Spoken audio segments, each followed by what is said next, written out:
Good morning students, good morning all of you. तो students, आज हम एक नया टॉपिक पढ़ने वाले हैं इसी चैप्टर के अंदर, और वो टॉपिक है न्यूक्लियोटाइड्स। ठीक है। तो इसके अंदर हम देखने वाले हैं इस टॉपिक के अंदर एक तो न्यूक्लियोटाइड्स क्या होते हैं, न्यूक्लियोसाइड्स क्या होते हैं। ठीक है। इसके आगे हम डीएनए आरएनए पढ़ेंगे। ठीक है। तो सबसे पहले बात करते हैं न्यूक्लियोटाइड्स की।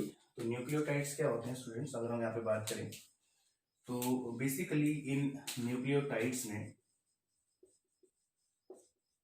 या न्यूक्लियोटाइड की अगर हम बात करें तो बेसिक हमारे पास क्या है, 3 कंपोनेंट होते हैं इसके अंदर। ठीक है।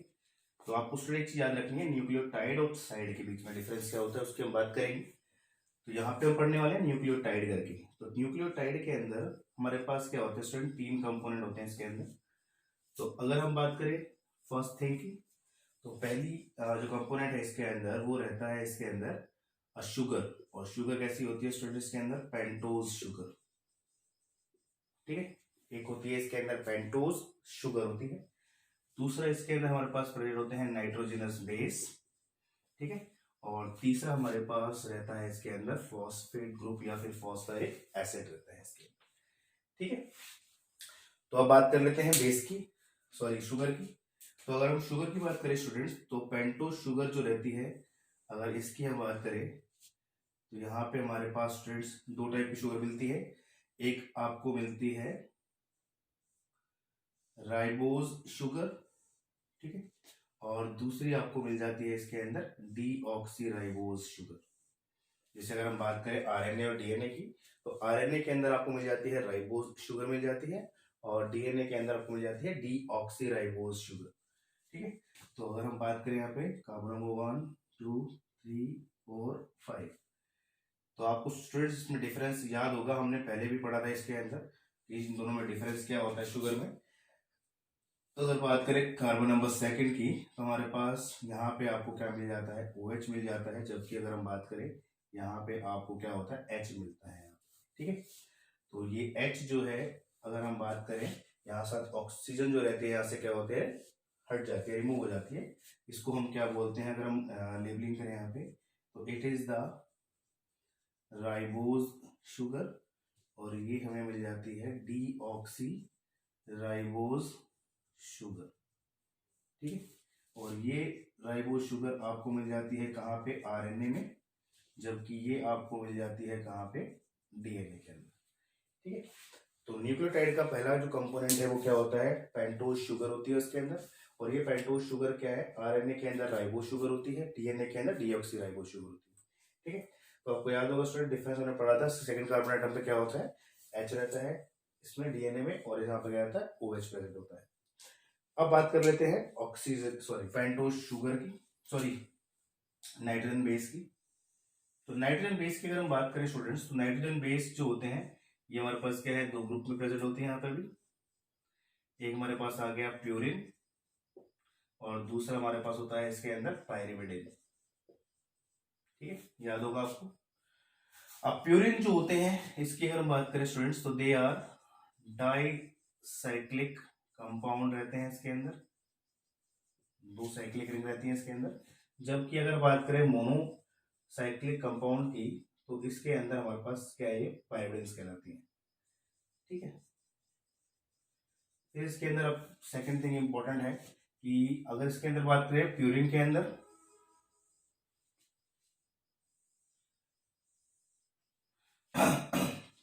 अगर हम प्यूरिन की बात करें तो प्यूरिन के अंदर जैसे कि डाइसाइक्लिक कंपाउंड्स है, तो जो नाइट्रोजन एटम है, एटम्स है, वो कहाँ पर और कितने रहते हैं, यहाँ पे हमारे पास अगर बात करें प्यूरिन में, तो यहाँ पर हमारे पास कितने होते हैं, 4 रहते हैं यहाँ पे।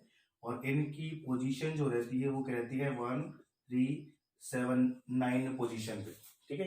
डाइसाइक्लिक कंपाउंड है, तो 2 साइक्लिक रिंग होती है इसके अंदर, तो 1 3 और 7 9 जो पोजीशन है वहां पर क्या होते हैं, नाइट्रोजन एटम प्रेजेंट होते हैं। जबकि अगर हम पायरिमिडिन की बात करें तो यहाँ पर हमारे पास क्या होते हैं, ओनली 2 ही रहते हैं नाइट्रोजन एटम्स, और उनकी पोजीशन क्या रहती है, जैसे कि मोनोसाइक्लिक है तो कार्बन नंबर 1 एंड 3rd पे यहाँ पर आपको देखने को मिल जाते हैं। ठीक है। फिर प्यूरिन की अगर हम बात करें स्टूडेंट्स, तो प्यूरिन में क्या क्या आती है, तो यहाँ पर हम बात कर लेते हैं प्यूरिन की। तो प्यूरिन में आपको मिल जाते हैं एडेनिन, जिसको हम रिप्रेजेंट करते हैं ए से, और दूसरा हमारे पास क्या मिल जाता है यहाँ पे, ग्वानिन। तो गुआनिन और एडेनिन जो है वो क्या होती हैं, प्यूरिन होती हैं। जबकि अगर हम बात करें पायरिमिडिन की, तो यहाँ पर आपको आ जाता है साइटोसिन, ठीक है। दूसरा हमारे पास क्या आता है, थायमिन, और तीसरा यहाँ पे आता है यूरेसिल, ठीक है। तो ये हमारे पास क्या होती हैं, पायरिमिडिन्स होती हैं, ठीक है। तो आपसे कोई क्वेश्चन पूछे तो आपको याद भी होना चाहिए। हमसे भी पूछ सकते हैं भाई इनमें से कौन सा प्यूरिन है, कौन सा पायरिमिडिन है, ठीक है। तो आपको एक कॉम्बिनेशन दे सकते हैं इसके अंदर से, ठीक है। तो आपको ध्यान रखना है एडेनिन एंड गुआनिन जो है ये क्या होते हैं, प्यूरिन होते हैं। साइटोसिन, थायमिन एंड यूरेसिल ये क्या होते हैं, पायरिमिडिन होते हैं, ठीक है। तो हमारे पास हमने पढ़ा है अभी तक पेंटोज शुगर। पेंटोज शुगर के अंदर हमारे पास राइबोज और डीऑक्सीराइबोज शुगर होती है आरएनए एंड डीएनए के अंदर। यहाँ पर भी बात करेंगे आरएनए के और डीएनए के अंदर क्या क्या होता है, ठीक है। तो नाइट्रोजन बेस जो होते हैं प्यूरिन और पायरिमिडिन होते हैं। प्यूरिन के अंदर हमारे पास क्या आता है, एडेनिन गुआनिन आता है। डाइसाइक्लिक कंपाउंड होते हैं, नाइट्रोजन एटम की पोजीशन जो होती है 1379 पे रहती है।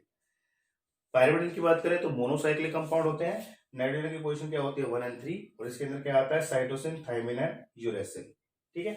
तो अगर यहाँ पर हम एक बार पीछे मैं आपको दिखा दूं, यहाँ पे स्टूडेंट्स, यहाँ पे हम बात करें अगर कि जो आरएनए है उनके अंदर हमारे पास नाइट्रोजन बेसिस की बात करें तो यहाँ पे हमारे पास क्या होता है, adenine, uracil, cytosine and guanine होता है इसके अंदर, ठीक है। और अगर हम बात करें डीएनए के अंदर, तो डीएनए के अंदर हमारे पास क्या होता है, adenine, thymine, cytosine and guanine होता है। तो यहाँ पर अगर हम डिफरेंस देखें स्टूडेंट्स, तो आरएनए में आपको यूरेसिल मिल जाता है, ठीक है, जो कि डीएनए में नहीं मिलता आपको, और डीएनए में आपको थायमिन मिल जाता है जो कि आपको आरएनए के केस में देखने को नहीं मिलता है, ठीक है। तो ये छोटा सा डिफरेंसेस है जो आपको क्या रखना है, याद रखना है। इसके बाद हमारे पास थर्ड जो कंपोनेंट था न्यूक्लियोटाइड का वो कहलाता है क्या, फॉस्फेट और फॉस्फोरिक एसिड, ठीक है। ये इसको क्या कहता है, स्लाइटली एसिडिक बनाता है, ठीक है। तो ये क्या कहलाते हैं, तीन कंपोनेंट जो है इसके, इनको हम मिलकर अगर बात करें तो क्या बोलते हैं, न्यूक्लियोटाइड बोलते हैं, ठीक है। और बहुत सारे न्यूक्लियोटाइड्स मिलकर क्या बनाते हैं, न्यूक्लिक एसिड बनाते हैं, ठीक है। इसकी भी बात करेंगे अभी।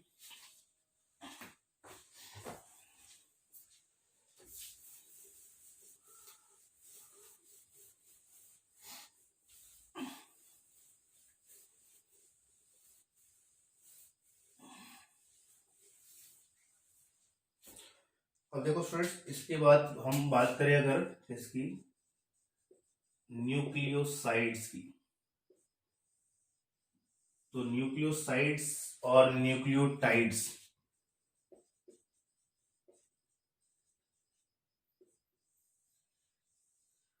यहाँ पर क्या होता है, एक डिफरेंस जो है, या मेन डिफरेंस जो इनके अंदर देखने को मिलता है। तो अगर हम यहाँ पे बात करें न्यूक्लियोसाइड की, पहले यहाँ पे मैं दिखा देता हूँ, यहाँ पर हमने भी बात की थी न्यूक्लियोटाइड्स की।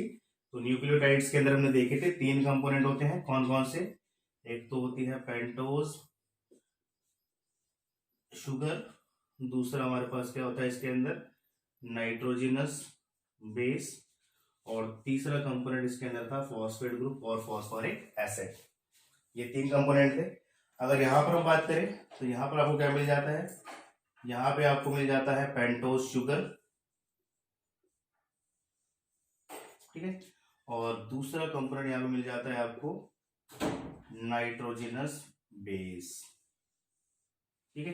तो इट मीन्स आपको दिखाई दे रहा है साफ यहाँ पे कि फॉस्फेट ग्रुप और फॉस्फोरिक एसिड जो होता है यहाँ पर देखने को नहीं मिलता। तो दैट मीन्स अगर हम फॉस्फेट निकाल दें न्यूक्लियोटाइड में से तो क्या कहलाते हैं, न्यूक्लियोसाइड्स, या न्यूक्लियोसाइड्स में अगर हम फॉस्फेट ग्रुप ऐड कर दे तो क्या बन जाएगा, वो न्यूक्लियोटाइड बन जाता है।